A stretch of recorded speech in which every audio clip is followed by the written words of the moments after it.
Welcome to practice 166. Practice today is static, mostly ta.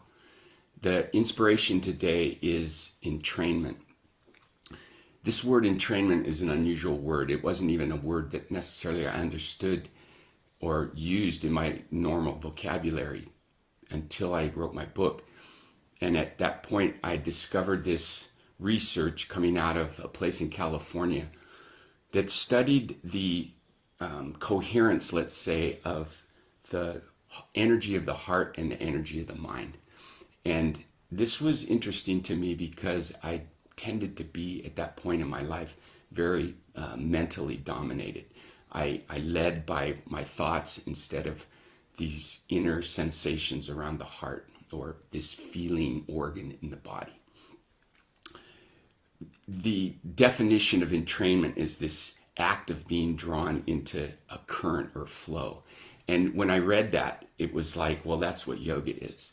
Yoga is this energetic flow state that we create through movement. And in terms of hatha yoga, we can do it in other ways, but since we're practicing this physical art of yoga, I thought this word was so appropriate. In the energy of the body, we're really trying to move our consciousness to this subatomic level. This level where what science has shown, there's an influence that our thoughts or our emotions have on the physical structure of our body, even if it's at this subatomic level. To me, that's also important because when we practice yoga, we're not always in this perfect equilibrium state.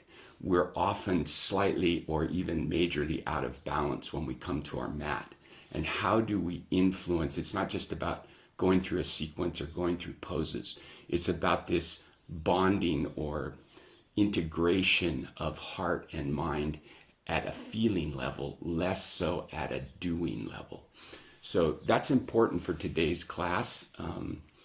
When you're working with, if any of you out there watching are working with some kind of injury or some kind of imbalance, physically or even mentally, today is the practice where we move slower, mostly floor oriented, and there's an opportunity for you to coordinate your breath, your subtle body movement, and then this idea of your thoughts, the integration of mind and feeling at the heart.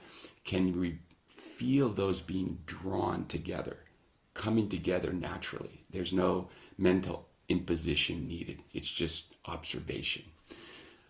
My experience with this is you're invited to move. When you get into that feeling state, it's either attracting you or slightly repelling you. And when you feel that attraction, gravity is this physical tool that we use to move into a pose. All right, let's start in child's pose. Knees together, feet together.